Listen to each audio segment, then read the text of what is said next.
Биз ашыкча жүк тартууга каршыбыз, жолдорубуз сакталып калсын. Дал ушундай уран менен бир катар айдоочулар тиешелүү жактарга кайрылуу жасап чыгышты. Айтымдарында айрым кум шагыл казган карьерлерде унаалардын айдоочулары жүктү ашыгы менен салып тартып келүүдө. Алардын көлөмү кээде 40-50 тоннага чейин жетип, бул жолдордун талкаланышына алып келүүдө. Ошол эле убакта тиешелүү талап менен ташыган айдоочулар 25 тоннага чейин жүк тартышат. Айдоочулар талапты бузган жактарга атайын рейдтерди жүргүзүп, бул көрүнүштү токтотуу керектигин белгилешет. Ошондой эле транспорт каражаттарынын салмак габариттик параметрлеринин ченемдери автомобиль жолдорунун сакталышын, ошондой эле алардын пайдалануу мөөнөтүн узартууну камсыз кылаарын да айтышат.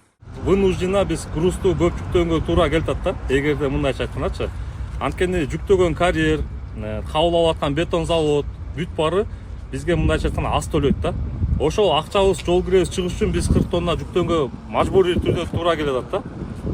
Эгерде ошол жерлерди да силер контролдосоңор дейт сураныч да, өтө чоң сураныч. Ошол жерлерди контролдоп берсеңер, биз только перегруз жок жүргөнгө биз ыраазыбыз. Ошого биз забыз, анткени мамлекет жолду жазып атат. Жолду жазалганы болсо пайдасы болуп атат да, эгерде биз перегрузка жүргөн болсок өлтүрүп атабыз да. Төлөнбөгөн себептен биз мажбурий түрдө ошого туура жүктөнгө туура келет да. Көп жүктөнгөчү. Жаңы салынган жолдор чындап эле талкаланып атат, бузулуп атат.